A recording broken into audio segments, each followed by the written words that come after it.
درگیر این شکست‌های فیک با این کندل فول بادی نشو که بیای بای بگیری و استاپت اینجا تاچ بشه.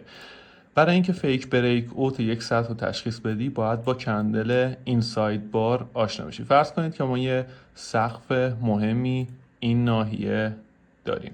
این کندل فول بادی میاد و این سقف رو میشکنه. کندل بعدی داخل کندل قبلی تشکیل میشه. این کندل اینساید باره که نشون دهنده فیک بریک اوت هست و باعث ریزش قیمت میشه.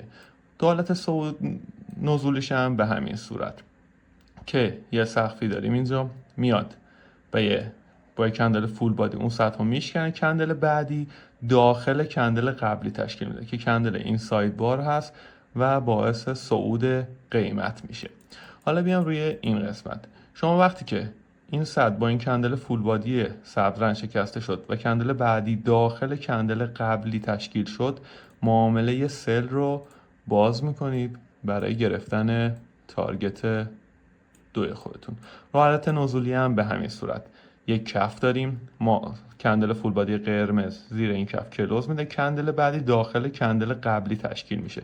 شما اینجا وارد معامله بای میشید و استاپ زیر صد و تارگت 2 رو از این معامله میگیرید. به این مثال توجه کنید. روز جمعه 26 فوریه ما اینجا یک سطح مهم پرایس اکشنی داشتیم. اینجا تایم اوپن بورسه.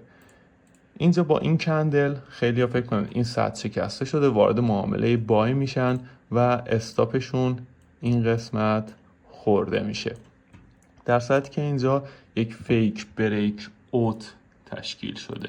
وقتی فیک بریک اوت تشکیل شده این کندل قرمز داخل کندل قبلی تشکیل شده، یعنی اینساید بار.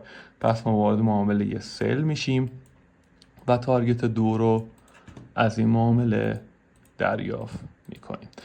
برای اینکه مثالای بیشتری از این استراتژی فیک بریک اوت براتون ارسال کنم، کلمه 7 رو کامنت کنید.